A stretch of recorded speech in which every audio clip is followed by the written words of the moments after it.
All right, guys, my people, we don't come again. This one a proper breakdown, an analysis of Peter Obi versus Atiku on the journey of ADC to 2027. Now, Jide don't come tell us now for TVC what we should be expecting, who Peter Obi be, and wetin Peter Obi be before, and what might happen in 2027. This particular video, to me, now breakdown analysis from Jide that I want us also to listen to. Remember, the previous video where I do yours, now I ask a question over the ongoing rumor that Peter Obi might end up deputizing Atiku. God forbid. But let's watch this. I have something to say. The question then is, will Peter Obi be willing to play second fiddle to Atiku Abubakar? Looking at Peter Obi and his recent, frolicking with other politicians in other parties, especially talking about coalition, etc., and some of the rhetoric he's been making on the social media, Buhari's funeral attendance or non-attendance or non-showing, etc. To kick off our conversation or discussion, how much of Peter Obi's recent antics and strategies and his high-profile campaign rhetoric can be seen as genuine leadership versus calculated political gimmicks to energize his base and outmaneuver rivals like Atiku within the coalition? Everything that Peter Obi is doing is calculated to position him as the biggest opposition figure in our country currently. The kind of social media following and attention that he gets dwarfs the attention and the following that Atiku Abubakar gets. Obi does very well on social media, much better than most of our politicians. And this is a very big weapon in his hands to shape the narrative as we move closer and closer, inevitably, to the 2027 presidential race. It is a marathon, not a sprint. But Peter Obi is showing his staying power. From the time when the results of the 2023 election, presidential election, was announced, he has stayed the course. He has remained focused. He has done his best to continually be not just in the faces of the Nigerian people, but in their consciousness and on the pages of newspapers and even on TV and on radio. He ensures that his sound bites continue to drive conversations around how our country can get better, continue to energize his base. If he had simply resigned to fate after losing the election, today no one will be talking about Peter Obi. But you can see that by his going up and down in the country, in our country, going to places where people lost their lives and all that, he's trying to show that he's a capable alternative to the current president. That is his goal, trying to get Nigerians to see him as capable of doing a good job as a president. Whether this is truly the case is not really the issue. Today, we are talking about what the moves that he's making. Every move is calculated. Every move is designed to achieve an aim. Every move that Peter Obi is making at this time is meant to show that, yes, I'm still a force to reckon with politically. I'm still the veritable alternative to the government of the, to the current president, and that he can form a government that can do a much better job of running our country. So he knows what he's doing. And like a shrewd businessman, he's making some calculated moves that I can see through some of what he's doing. I can predict with accuracy what those moves would deliver in the final analysis. Many people thought that Peter Obi would simply go gung-ho into the ADC, but he's been reluctant to defect from his party into the ADC, despite receiving an ultimatum to move into, to leave the party. And the ultimatum came from Abure and Co. that he should leave the party. This and that. But Peter Obi is not interested in putting his eggs in one basket, because once you leave that party, you move into another party. Whatever fate, and we are still a little less than 2 years away from the election. Whatever fate befalls you in your new party, people will not show sympathy. They will believe that, well, it's a decision that you took on your own, so you have to live with the consequences of that decision. He's not prepared to take that decision now. And it doesn't seem like he even wants to leave the Labour Party.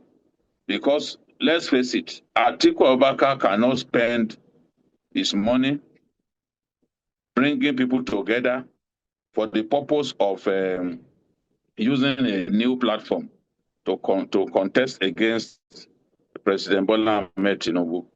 And then people will expect that he will hand over the presidential ticket of the coalition that he galvanized, of a coalition that he made wiped. It's not going to happen. Atiku, if they do a primary election today in that new party, Atiku will dominate any other presidential aspirant. And I think that reality has dawned on Monsieur Peter Obi. So he is not prepared to launch fully into the ADC. He believes that it's better he remains in the Labour Party now and continue to watch events as they go on. If it is absolutely necessary, he may launch into the ADC. But at this stage, I do not see any sign that he wants to leave the Labour Party. I think he is convinced that at some point, the Labour Party crisis will be resolved in favor of the Nenadi Usman-led caretaker committee, which Governor Oti and himself helped to put together. So, and he believes that in the party that gave him the ticket that last time, he still retains quite a lot of support in that party. And to him, that party will best serve his interest than to go into ADC, where, as I've said before, if a primary election is held today or even next year, without a shadow of a doubt, I am certain that Atiku will clinch that presidential ticket. And the question then is, will Peter Obi be willing to play second fiddle to Atiku Abubakar? I think Peter Obi is a man who doesn't diminish himself, who doesn't see himself as inferior to anyone. The other day I heard him saying that I'm going to contest the presidential election and I'm the best. So he's already seen himself as better than Atiku. So with this mindset, he would not want to find himself in a situation in which he's going to be contesting on the same ticket with Atiku as Atiku's deputy. So he's not prepared for that. And a lot of his supporters are saying, look, if it is the deputy, it is the vice presidential slot that Peter Obi will be given, then it's better they go and support Bola Ahmed Tinubu. It's better that Bola Ahmed Tinubu continue. So many of his supporters think that, look, the South needs to spend 8 years.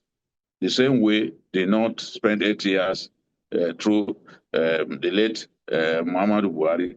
So they are not going to entertain any desire to put Peter Obi on the ticket as deputy to Atiku. Don't forget, after the 2023 election, many of Peter Obi's supporters have been saying that he won that election. They've been telling themselves and trying to convince Nigerians that it was Peter Obi that won that election. And when you tell them that that couldn't have happened, that was not the case, without evidence, they will continue to insist that he won the election. So, given the way that they are thinking, they believe that a Peter Obi can defeat an Atiku in a general election. So, since they are thinking that they won the 2023 election, nobody should be surprised that Peter Obi believes that it has to be him or no one.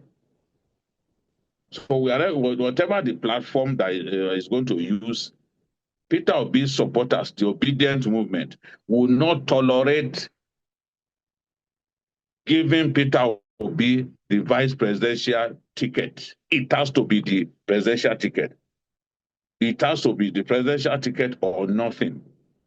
Because, as I said earlier, they still harbor the notion that they won that election. So if they still harbor the notion that they won that last election, that they defeated Tinubu, Atiku, Kwankwaso, and others, nobody should be surprised that for 2027, they believe that the conditions are much better for Peter Obi to triumph in that election. Peter Obi, whichever way we look at it, I'm not his fan, but he's one of the very impactful political leaders of the last few years. No doubt about it. Peter Obi is not someone that we should underrate. I know how a lot of his supporters think, and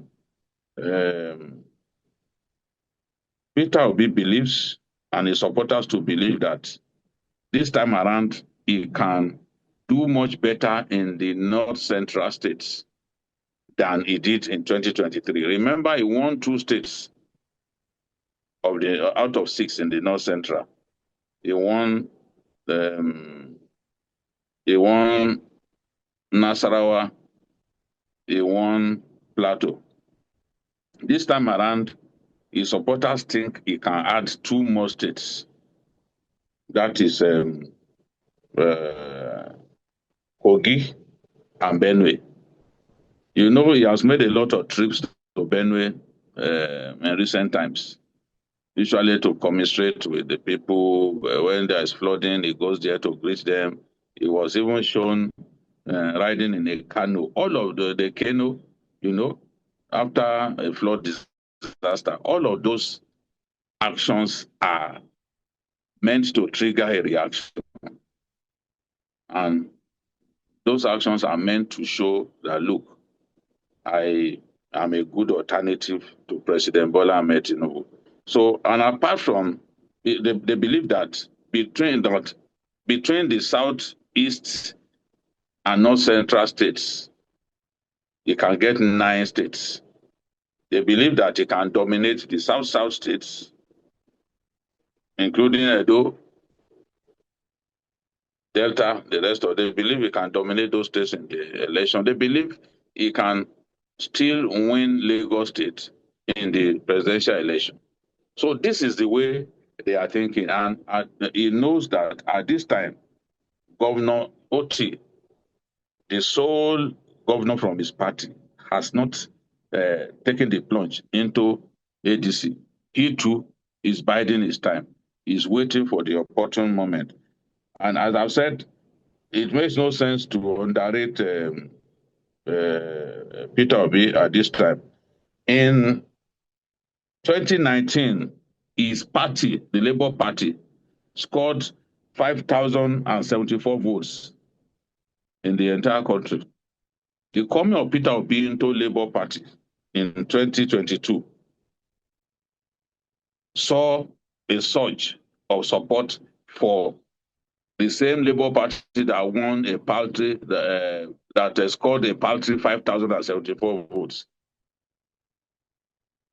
That party then recorded 25% of the votes in 2023, whereas in 2019, it recorded 0.02% of the total votes. So somebody who scored 5,074, a party that scored 5,074 votes in the presidential election, once Peter Obi got involved, scored 6 million plus votes. That is truly significant, and that is the Peter Obi effect for you. The worst that anyone can do is to underrate him and the impact he can have in the election. No one is saying, I'm not saying, for example, that he will win the election. I've not seen the signs, and it's even early days. I usually don't predict about 2 years to an election. I like to predict like 1 week to an election, because things can change rapidly in the Nigerian political ecosystem. So, but I'm saying that now that Peter Obi has prepared himself for that political stage and is looking inevitably like the biggest opposition figure in our country, the one that is always in the news, the one that people are always talking about. You know, so you can see when they didn't see him in Daura, people were talking about it, but he was not the only person who didn't go on that day. So that's to tell you that as a newsmaker, is someone who is getting the attention just the way he had always wanted it. He wants to be the factor in our opposition for politics, and I can tell you that with every passing day, he's cementing his stature as the big factor in the opposition politics of our country. For me, Adebayo says, I'm an obedient from Lagos, and I'm all in for Peter Obi, but this ADC frolicking feels like a gamble. If Atiku hijacked the ticket, Obi supporters will scatter. Why not stay with Labour Party and build on 2023's momentum? Aisha Bello says, all this noise about Obi and Atiku is just drama. Tinubu has the governors, the money, and INEC in his pocket. ADC has no structure to win. Obi's bold moves are just hype for his fans. I would like you to answer a question relating to that later on. What Tunde Alabi says, Peter Obi is a breath of fresh air. But let's be real, Atiku's money and northern connections will dominate this ADC coalition. Obi risks being used as a pawn. Southerners won't forgive him if it takes VP again. And talking about the VP thing, Peter Obi supporters have consistently opposed him taking a vice presidential role, which you also alluded to a little earlier, with activists like Aisha Yusuf vowing to campaign against him if he does. This pressure could force Obi to compete against Atiku in the primary, potentially splitting the coalition. But then, how do you think ADC can navigate the challenge of balancing Peter Obi's independent-minded, obedient base with Atiku's traditional political networks? And what safeguards might they need to ensure a fair primary process that avoids perceptions of financial manipulation? I think from what I see, what Peter Obi is trying to do is to just hang on and see whether the AD in the election. He just tell Nigeria believe that 8 years, the Southern president should spend 8 years. That the South should spend 8 years, the same way that they not spent 8 years. So, as far as they are concerned, it is either Peter Obi or someone else from the south. Atiku risk losing a substantial portion of his support base in southern Nigeria by his insistence on contesting rather than backing someone else. Because for a good number of the people, they not spent 8 years, the South should be allowed to spend 8 years as well, you know. And Peter Obi has positioned himself to spend, even if it's 4 years, although such a thing can be tricky. He could get there and after 4 years insist that he's going nowhere. So I think, yes, he made an offer to spend 4 years. They said he will solve the problem in 4 years. You and I know the problems of Nigeria cannot be addressed in 4 years, but that was a pledge that I made. So it's up to the ADC folks to believe him and give him an opportunity to have a shot at the presidency in 2027. And I know, see, this whole thing, Peter Obi might end up deputizing Atiku or whatever, is all rubbish. To be honest, it's all absolute rubbish. Me and Fair talk him, and I go talk him again.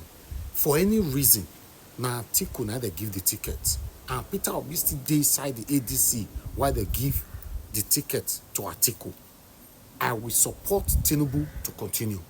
Unfortunately, some of you might not like this, but that's what I will do. I would rather pray and support Tinubu to just continue. Maybe his last 4 years might even be better than what we all are experiencing right now. It's Peter Obi or nothing. If it cannot be for Peter Obi, let Tinubu remain there.